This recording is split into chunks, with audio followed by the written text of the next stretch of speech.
Hi, Portland State. Victoria Rogers here at Cinema 21 in Northwest Portland.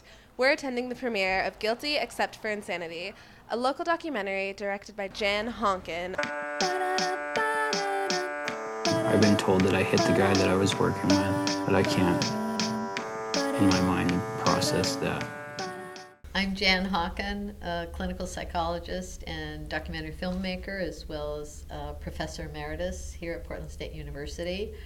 The film that's been screening this week at Cinema 21 is titled Guilty Except for Insanity. It's my fourth film, and it follows the journeys of a group of patients who enter the Oregon State Hospital through the insanity plea, and really tracks the barriers and obstacles in the road as they navigate through this insane system.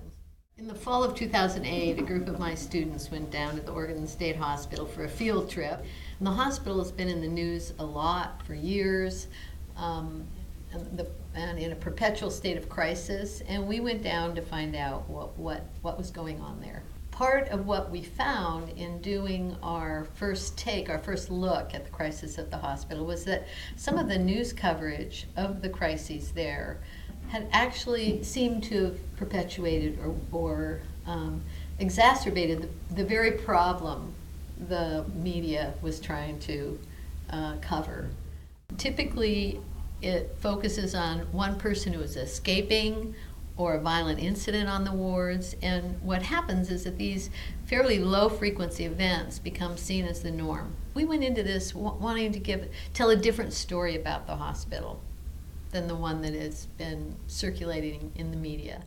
In bringing another story and taking a deeper look at the humanity of people in the hospital and problems with the system as a whole, I was interested in opening up a more thoughtful discussion, public debate and public discussion on what happens to people in crisis in this country.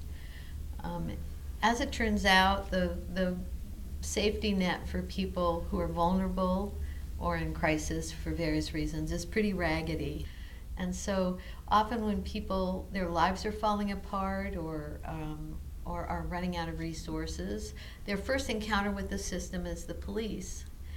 And police then often arrest people. The system that we have in place for intervening and providing some kind of security for us isn't making us more secure, that we've been sold a bill of goods around this, the whole institutionalizing of people who are in crisis, but also through their stories and through the kind of creativity on display that people will realize we could do better. So I'm not interested in just documenting the bad news of our existence or just critiquing, but giving the sense, there are people who've gone through the system who have a lot to teach us and can help us build a better world.